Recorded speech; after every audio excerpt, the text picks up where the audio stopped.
Thanks for clicking on this video. The purpose of this video is to take a bit of a brief kind of exploration of one of my working files. This ended up being my main working file for the Marvel Spider-Man 2 heads-up display redesign.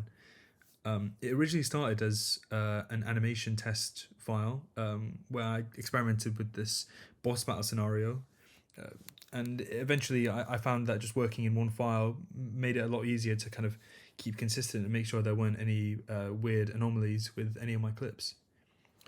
So looking at this boss battle section, this was the first one that I tackled, even though this is seemingly the longest file.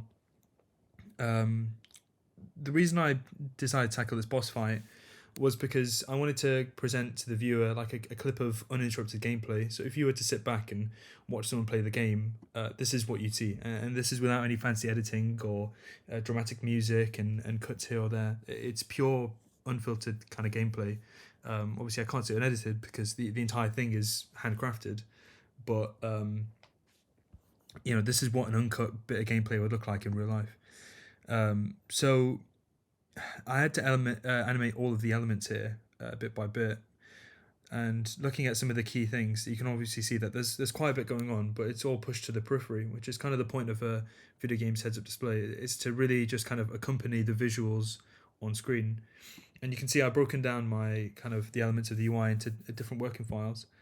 So I pre-composed the different elements, for example, the web shooters, which are represented by these individual kind of shots of webbing, and by utilizing transparency and timing this with the gameplay, you can kind of see how this effect of deploying the webbing is kind of shown there, and the way that this line animation was done was using not a trim path but a track map with an object, and this serves to kind of act as like a visual proportionate reminder of how much webbing you have. So for example, you have 12 shots here. Trying to count this might be a little bit difficult, so by approximating it about halfway, you can kind of guess that you're going to be about 5, 6 or 7 shots at 12. So getting out of that, there's also the other part of the web shooter section, which is the kind of the main point of this UI heads-up display redesign, which is this kind of abilities wheel, and this one specifically is for the web gadgets.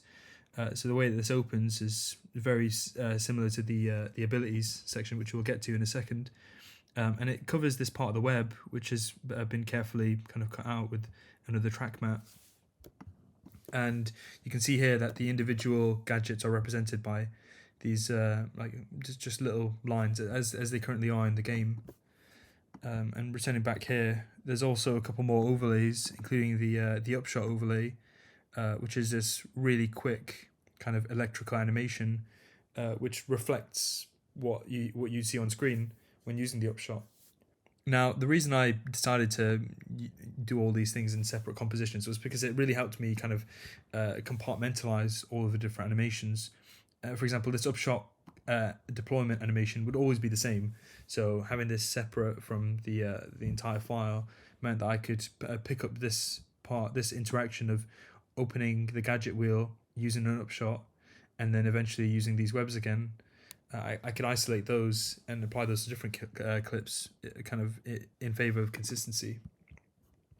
So looking at the abilities creation pre-comp, this is where I have the abilities, which are gradually recharging through the first about 50 seconds of the fight before the user holds L1, bringing up this part of the screen, which then shows all the abilities and the ones that are ready to be deployed.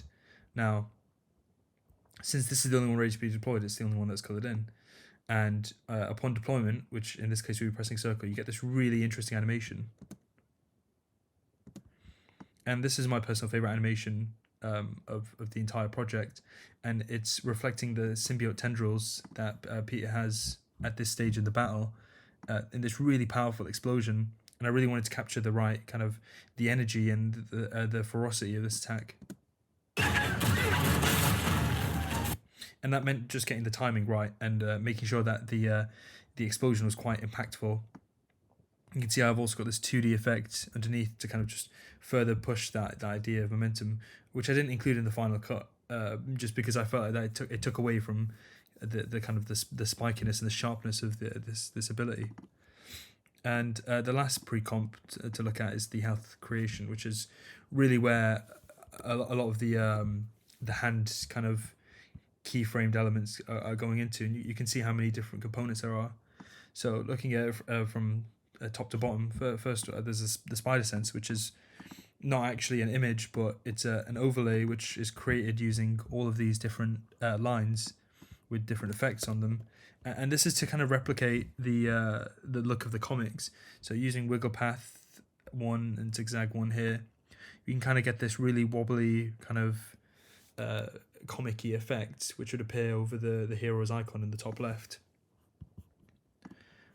On top of that, there's also the combo counter, which has been manually kind of ticked to upon each hit, which I had to kind of keyframe in to either have a low impact gain or a high impact gain where there's a bit of color, and you can see the actual container of the combo counter pulses a little bit. The next elements further down from the spider sense is the focus bars, and throughout the entire gameplay, upon each hit, this is gradually building. And whilst I didn't use a finisher in the gameplay captured for the boss fight, I did visit this later on. And there's also this health bar section, which when paired with the spider sense system, switches between this red, green to save, and this red to fade out when damage is taken, which only happens twice in the video, but as you can see, it's quite devastating for the player here. There's also the ultimate bar here, which hasn't been properly animated in this version of the file. It only animates to about here, and it doesn't go to completion. This is also something that will be explored later on. So just looking at some of the files, other than that, this is used for the showcase and the explainer video. So for example, we've got this ability called Chain Lightning from Miles, where he shoots this electric bolt which jumps between enemies. So to visually represent that, we have this kind of electric line which is darting between these points, and at each point where there's impact, there's this kind of pulse that is created, and that's a pretty interesting kind of way of representing this effect. You can see here, looking at the breakdown of the actual effect, you have all the keyframes, and you even have the path of the original kind of the solid here, using the video copilot saber effect. You can kind of see what's going on behind the curtain there, and that kind of approach has been taken to a lot of the kind of the clips that I edited for the final outcome of this project. There's also some intense showcases of the kind of the combat section here. So for example, the flurry, which is really violent, kind of kicking this character against the wall, and you can see at each hit, there's a lot of focus that is built, a lot of the rage bar, the ultimate bar, which is filled up here, and the combo counter is just going crazy at this point. So trying to keyframe all those in one by one, it was quite a meticulous task. There's also these elements within the gameplay where there's a lot of kind of gameplay to cinematic back to gameplay, and in these moments the heads-up display doesn't necessarily turn off, and to properly reflect that, I've animated what this would kind of look like. So this hit is counted within the gameplay before it switches back to this traversal system where you now have to dodge what the enemies are firing at you. And kind of looking through some of the rest of the files, there's a lot of these just kind of overlays which I created, which really kind of helped segment and compartmentalize some of the working files, which allowed me to kind of keep that consistency that I mentioned earlier. So for example, here with the ultimate bar, there's this finisher which is used here, and you can see the focus bar being depleted when Miles uses the finisher, and at this point, upon impact, you get this kind of the ultimate bar which extends and is now fired up and ready to be used. And just looking for the actual the ultimate, when it's used here, you get the same effect of it kind of appearing and grabbing the viewer's attention. And once it's used, it depletes really quickly and retreats back into its regular state. And these kind of small moments are happening in the background. Realistically, the player is going to be looking at this part of the screen where all the action is, but it is important to ensure that these do have smooth transitions and kind of return to their states in natural ways that feel consistent with the heads-up display. There's also some other interesting kind of elements that I worked on, but without going through every single one of them. One is, for example, the kind of the shockwave that I utilized to kind of represent this concussion grenade that one of the Spider-Man uses in one of the clips.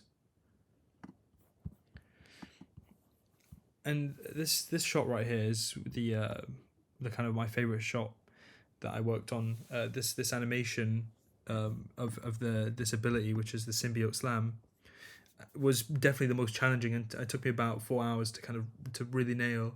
And it's where you have this kind of moment where Peter lifts, like, I think there's about 8 enemies here, and kind of holds them in the air before letting them really violently hit the ground, and trying to nail the kind of the movement and the transference of momentum here was really difficult, and it took a lot of trial and error. And you can see that there's these different tendrils that once they hit the ground, they all start to split off and act really alien-like to kind of mirror how they act in the game.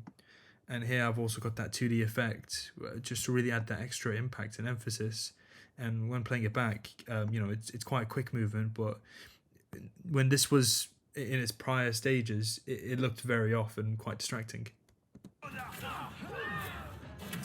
exactly how I like to fight. And this kind of this idea of having these really kind of subdued elements suddenly pop up and then provide a lot of impact is kind of the whole purpose of this heads-up display. It's to give a lot of emphasis to everything that the player is doing that needs it. For example, if you have a really big kind of combat moment, your combo counter will just shoot right up, and the focus bars will fill up.